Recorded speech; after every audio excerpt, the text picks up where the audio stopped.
Assalamualaikum warahmatullahi wabarakatuh.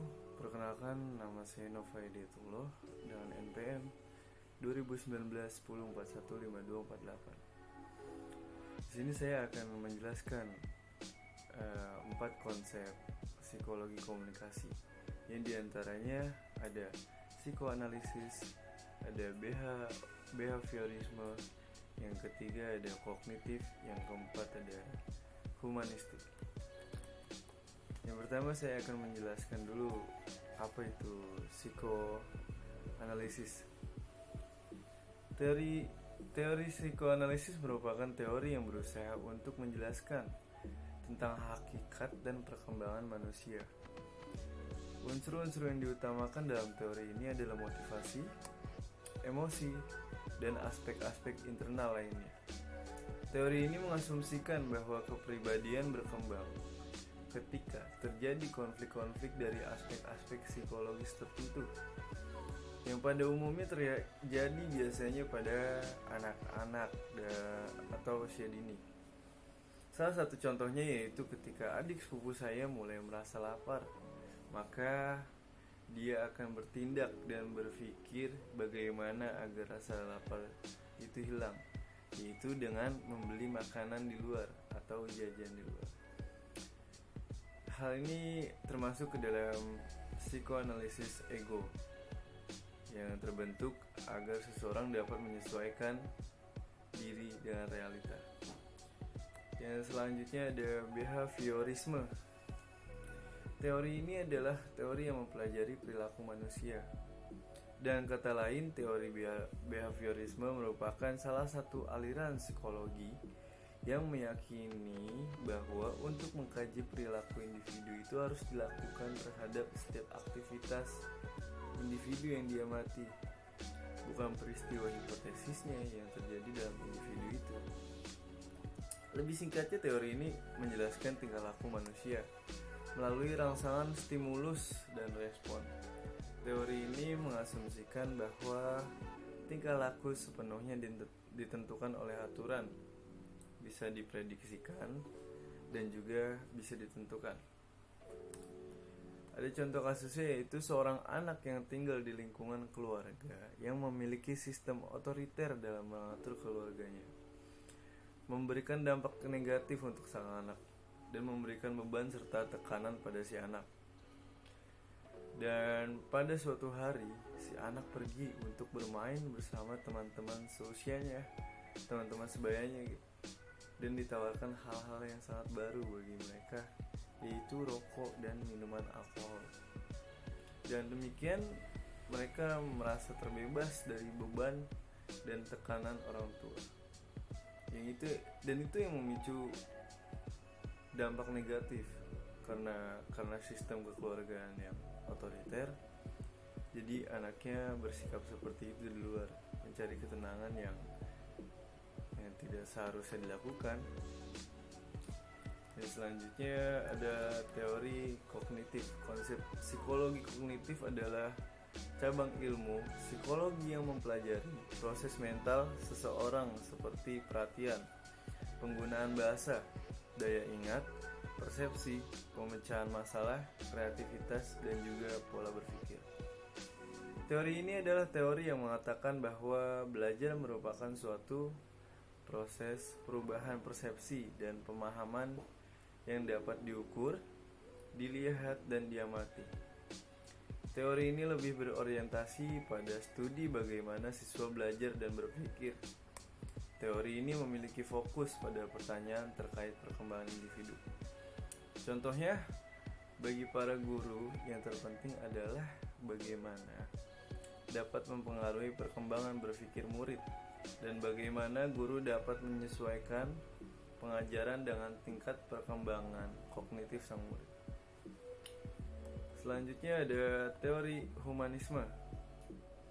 Psikologi humanisme atau disebut juga psikologi kemanusiaan adalah teori yang memiliki pendekatan pada multifaset terhadap pengalaman dan tingkah laku manusia, yang memusatkan perhatiannya pada keunikan atau aktualisasi diri manusia. Teori humanisme merupakan suatu teori yang yang dalam pembelajarannya mengedepankan bagaimana memanusiakan manusia, serta para peserta didik mampu mengembangkan potensi dirinya. Sebagai contohnya yaitu melibatkan siswa untuk aktif di kelas misalkan. Karena kita dapat memperhatikan bagaimana siswa itu antusias atau lebih excited ketika kemampuan yang mereka miliki dianggap sangat berguna dan merasa kita hargai. Selanjutnya ada proses pengolahan informasi dalam intrapersonal, komunikasi intrapersonal, yaitu meliputi sensasi, yang kedua persepsi, yang ketiga memori, dan yang keempat berpikir. Yang pertama ada sensasi. Pada proses pengolahan sensasi, yang ini termasuk proses pengolahan informasi yang pertama. Tahap ini mengacu atau mengarah pada pendeteksian dini terhadap energi dari fisik atau dari panca indera kita. Sensasi dapat diartikan sebagai suatu proses penerimaan rangsangan dari luar melalui pendeteksian dini terhadap energi fisik dari luar seperti cahaya, suara, dan panas melalui panca indera. Proses sensasi yakni meliputi stimulus organisme dan respon yang melibatkan proses fisik yang selanjutnya di stimulus tersebut mengenai alat indera yang disebut juga proses kedalaman. Selanjutnya ada persepsi. Persepsi merupakan suatu proses pemberian makna pada sensasi sehingga manusia mendapatkan pengetahuan baru. Dalam menginterpretasikan terhadap informasi indera atau sensorik, persepsi melibatkan kognisi tingkat tinggi, yang pada dasarnya sensasi mengarah pada pendeteksian atau penganalisaan dini terhadap sebuah rangsangan. Sedangkan persepsi mengacu pada interpretasi atau menjelaskan makna dari hasil yang didapat oleh indera. Contohnya adalah ketika seseorang melakukan aktivitas seperti membaca buku, mendengarkan musik, mencium minyak wangi, atau mencicipi makanan, maka orang tersebut mengalami lebih dari sekedar stimulasi sensorik. Selanjutnya, proses pengolahan informasi yang ketiga ada memori, yaitu dapat dikatakan memori sebagai penyimpanan informasi yang merujuk pada tempat di mana informasi disimpan. Pada dasarnya ruang memori terdapat 3 macam memori, yaitu perekam sensorik, ada memori jangka pendek, dan memori jangka panjang. Proses pertama pada memori yaitu perekaman, encoding, adalah pencatatan informasi melalui reseptor indera. Selanjutnya, penyimpanan atau storage adalah menentukan berapa lama informasi itu berada bersama kita serta dalam bentuk apa dan di mana.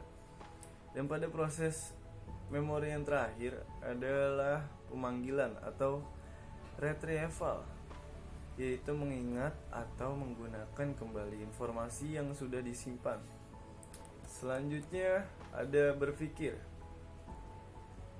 Ini proses ini termasuk proses yang keempat, proses pengolahan informasi yang keempat, yaitu adalah berpikir. Dapat disimpulkan bahwa berpikir dapat menunjukkan berbagai kegiatan yang melibatkan sebuah konsep, lambang, atau kerangka sebagai pengganti objek dan peristiwa. Dan juga dapat didefinisikan sebagai proses menyimpulkan. Ragam berpikir ada 2, yaitu autistik. Ragam berpikir ada 2, yaitu autistik dan juga realistik. Dan selanjutnya ada 3 macam berpikir realistik menurut Floyd L. Raj pada tahun 1967. Yang pertama itu ada deduktif. Deduktif ini cara berpikirnya mulai dari hal umum hingga hal khusus. Yang selanjutnya ada induktif. Sebaliknya dari deduktif, yaitu mulai dari hal khusus hingga hal yang umum.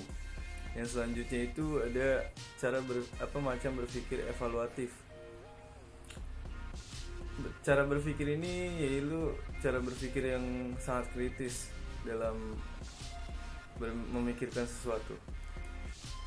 Selanjutnya ada fungsi berpikir. Yang pertama ada menetapkan keputusan, yang kedua ada memecahkan persoalan. Adapun faktor yang mempengaruhi proses pemecahan masalah yaitu faktor situasional dan faktor personal. Yang terakhir ada contoh sensasi bagian dari persepsi. Mengapa sensasi dapat dikatakan merupakan bagian dari persepsi? Yaitu karena sensasi dan persepsi adalah dua proses awal pengolahan informasi yang secara otomatis terhubung. Dalam penjelasannya, dalam contohnya, contoh mudah dalam kehidupan sehari-harinya yaitu saat kita mendengarkan musik, panca indera kita menganalisa dan menerima rangsangan yang dihasilkan oleh musik. Setelah itu, kita memberikan penilaian seperti lagunya enak ya, musiknya enak ya. Dengan respon tersebut secara langsung dapat memperlihatkan atau menunjukkan bahwa persepsi dari rangsangan saat kita mendengarkan musik tersebut. Terima kasih.